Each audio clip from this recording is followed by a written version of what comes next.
Sexto ano, agora nós vamos para a nossa quarta e última aula da unidade 3, Crescente Fértil, Mesopotâmia e Egito.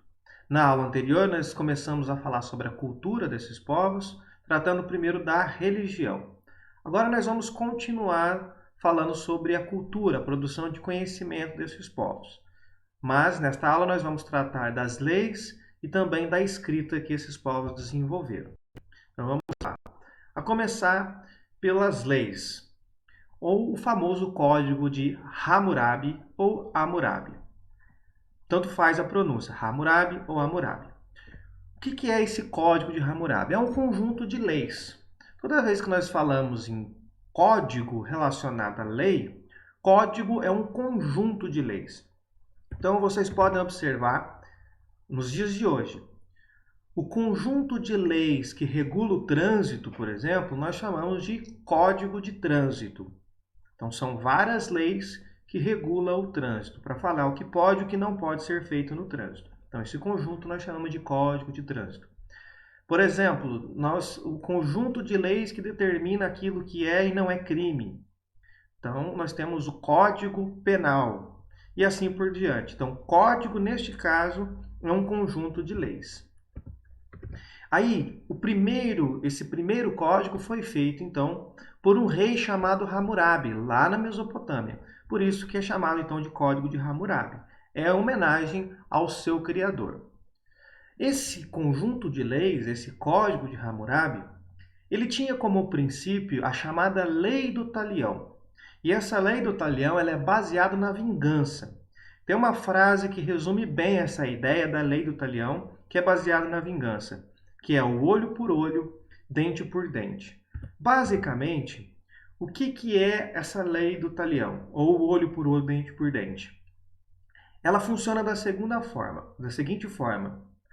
O agressor terá como punição o mesmo dano que ele causou à sua vítima. Então eu vou repetir para vocês guardarem bem isso. O agressor terá como punição o mesmo dano que ele causou à sua vítima. Portanto, se nós pegarmos o exemplo da própria frase olho por olho, dente por dente, se o agressor fere a sua vítima furando o olho, qual será, então, a punição do agressor? Ter o seu olho furado. No próprio Código de Hammurabi apresentava o seguinte exemplo. Um construtor é contratado para fazer uma casa, mas essa casa é mal feita e depois ela vem a desabar. E ao desabar, o filho do comprador morre. Qual é a punição para o construtor que fez a casa mal feita? A punição é que ele tem o seu filho morto. Então veja, não é que ele deve morrer. Se o comprador teve como prejuízo a morte do seu filho, o construtor tem que ter como prejuízo a morte do seu filho. Vocês percebem que, aos nossos olhos, essa legislação ela não é muito justa, ou ela não é nada justa. E aí já vem um ponto importante. Nem toda lei é justa. Tá? A lei, teoricamente, ela existe para se fazer justiça, para haver uma reparação de dano em problemas que podem surgir numa sociedade. Mas a noção do que é justo ou não, ela pode mudar com o passar do tempo. De forma que eu tenho certeza que vocês concordam que essas leis, a lei de Hammurabi, a lei do Talião, com esse exemplo que eu apresentei, ela não é muito justa. Mas, enfim, a lei do Talião, a lei do Código de Hammurabi, essa lei do Talião, ela vai ser usada em grande parte das civilizações do mundo antigo. Com algumas coisas a mais um povo, outras a menos em outros povos, mas o princípio do talião, do olho por olho, dente por dente, o princípio da vingança vai predominar nas leis dos povos antigos. E esta lei, ela era gravada no monólito, numa peça, que é esta aí que nós estamos vendo na imagem, uma peça de pedra. Então aqui nós temos um deus transmitindo para o Hammurabi as leis. Então isso aqui também é importante, o Hammurabi criou, mas segundo a crença deles, foram os deuses que passaram a Hammurabi essas leis. Portanto, a lei também vinha de uma divindade. E aqui embaixo está registrado, então, esse conjunto de leis, o Código de Hammurabi. Agora, a parte da escrita. Isso aqui é muito importante. Vocês se lembram que na unidade anterior nós repetimos isso várias vezes, que o evento que marcou o fim da pré-história para a história ou para a Idade Antiga foi o desenvolvimento da escrita.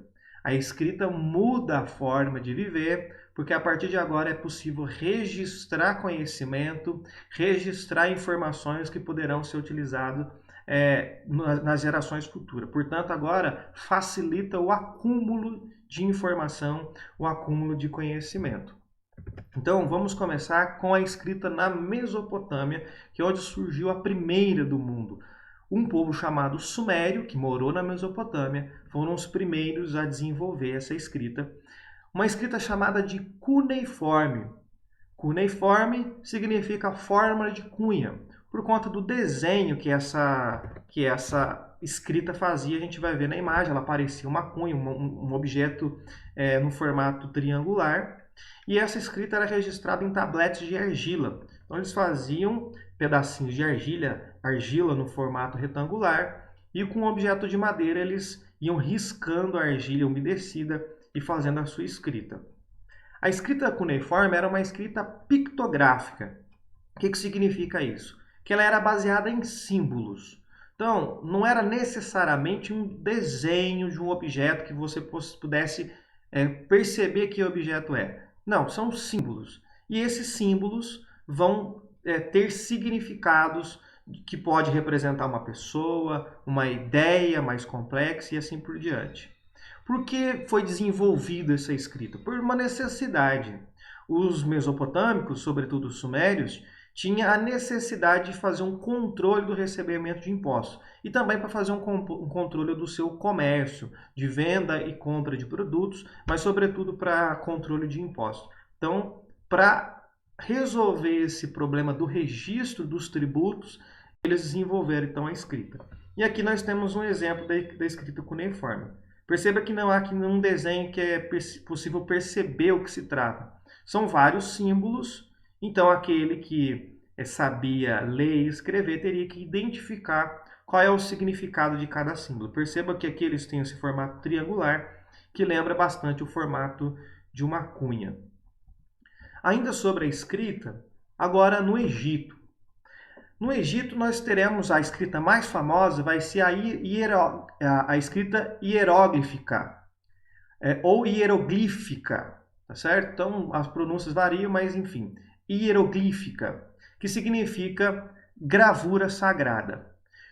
Com o passar do tempo houve outras escritas no Egito que era mais simples do que essa primeira escrita, que era a escrita hierática e depois a escrita demótica, que basicamente eram simplificações destas.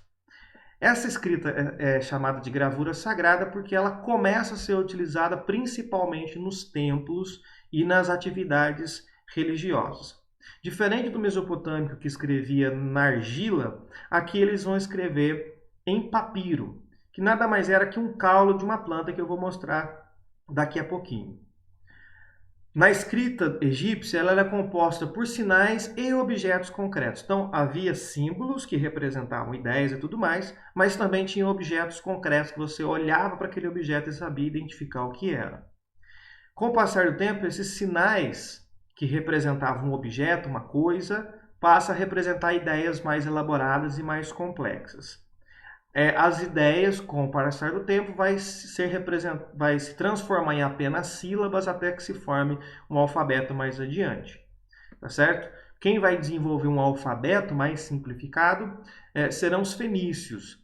E aí sim, os símbolos já não serão mais ideias e objetos, mas os símbolos representarão as sons. Portanto, nascerá o alfabeto fonético, onde cada símbolo representa um som, mas isso a gente vai estudar mais adiante. Aqui nós temos o exemplo, um esquema de como que era feito esse papiro, onde eles escreviam. Papiro é uma planta que recebe esse mesmo nome, papiro. Então eles descascavam um pedaço do tronco do papiro, que não é uma planta muito grande, é uma planta que dava na beira ali do rio Nilo. Cortavam então em pequenas tiras, em faixas, tentavam cortar de tamanho uniforme, ou seja, todas da mesma largura e do mesmo comprimento. Deixava reservado, limpavam bem essas tiras e depois eles posicionavam as tiras do papiro uma bem do ladinho da outra. Primeiro colocando elas na vertical e depois fazendo mais uma camada na horizontal. Feito isso, colocavam um pano por cima e martelavam para tentar fazer essas tiras grudarem uma na outra. Depois dessas faixinhas já estarem grudadas uma nas outras, eles passavam uma pedra bem lisinha em cima com bastante força para tentar fazer desaparecer as emendas daquelas tiras, de forma que, na hora de escrever, as emendas não atrapalhassem. E por fim, ela já estaria, depois de seca, ela já estaria pronta para ser utilizada. Um papiro novo, as emendas são quase que imperceptíveis. Se colocar no contraluz, a gente enxerga as emendas, mas é assim que nasceu um primeiro modelo de papel que nós utilizamos hoje, feito da planta do papiro. E aqui nós temos um exemplo da escrita egípcia. Vocês podem perceber que aqui tem símbolos, mas também tem alguns objetos que são fáceis de identificar, como por exemplo aves, figuras que lembram figuras humanas e assim por diante. Aqui no caso foi feito em rocha, foi feito na parede, provavelmente de templos ou nos túmulos de faraós também. Então, para registro documental, eles faziam no papiro, mas também se fazia nas paredes de forma que eram utilizadas nos rituais religiosos. E aqui então nós terminamos finalmente a nossa unidade 3.